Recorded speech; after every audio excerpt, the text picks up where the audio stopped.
Hey everybody, how's it going? Well, we're just out here in the old time cave and enjoying a little bit of a late afternoon smoke here. And am I done hill? Well, had a nice weekend. Nothing too crazy, but almost finished with a project. Yeah, you remember the Liberty Cold Blast, that big tall lantern that was laden with thick, heavy silver paint? Well, it doesn't have that silver paint anymore. And my friend Steve Young has an electrolysis tank, and I dropped this lantern off last week to his house, and he gave it a bath. So here we go. There we go. Man, isn't that something? Isn't that nice? This came out really good, right? Yeah. This thing I left on it because I felt it would come in handy sometime. Anyways, look at that. Look at that metal. It's perfect. Just look at that. It's just perfect. Oh my gosh. Yeah. I tell you, that paint, some people just get like, oh, weird because when people paint lanterns, well, I used to be one of them. It is annoying having to strip one if that's what you want to do. But if it's an old paint, it spared it. So, especially out here in California, you bring a lantern in from the East Coast or the Midwest or somewhere from the Rust Belt, and it's got paint on it, right? And you're like, paint, gotta remove it. Well, guess what? That paint actually saved the lantern that you are about to clean.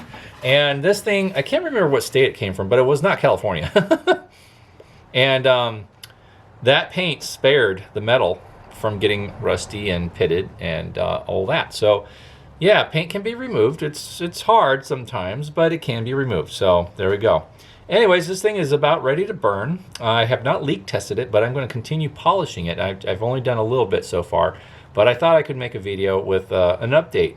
And I got all the paint off the burner cone. As you can see, it's a beautiful, beautiful shiny brass. Isn't that nice? I mean, good grief, It's interesting how at one time these were just, viewed as utility items, and no one felt that they would be worth anything later in the future. So they just painted them, they just painted them, slathered on that paint just to protect them so they could use them without rusting out, which I totally understand. It makes perfect sense. It's very practical. But they would paint the brass, which doesn't make sense to me. The burner on this was painted. The collar of the burner around the wick was painted, and also the top part of the burner was painted silver. So I don't understand that. That's funny. But anyways, I put a different globe. This is more of a cold blast style globe, which would be more accurate to what it would have had. I am looking for a marked Liberty cold blast globe. There is a hot blast variety Liberty marked globe on eBay right now, and I don't want a hot blast one because it has the thick lip at the top. I love those globes. Not saying I don't, but that's not for this. It's not the proper globe for a cold blast. So we will have to keep our eye open. Yep, we'll have to find one eventually. I know one will turn up. But anyways, this thing came out really good, and it's going to just look a little better once I get to finish it. So, yeah, awesome stuff. Early cold blast.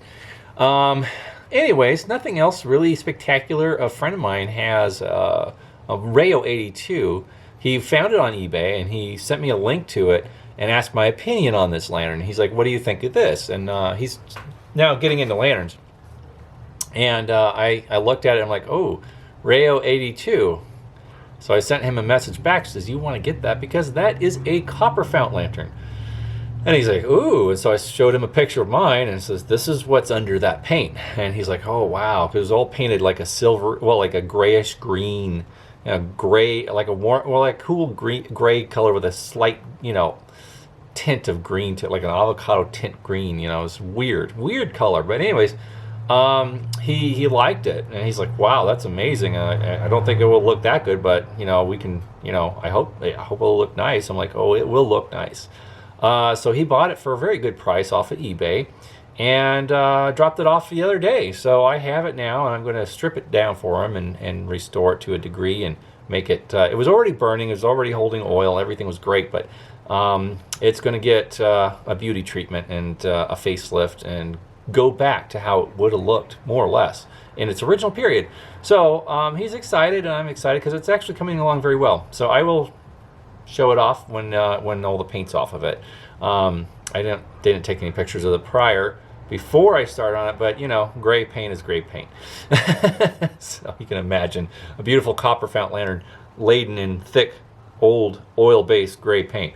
So with that being said, it probably spared this finish underneath too, so that's not a bad thing. Alright, everybody, hope you guys are having a great start of your week. Also want to say thank you to my friend Steve Young for helping me with that Liberty and using the electrolysis tank. I appreciate your help in this restoration. It's always appreciated.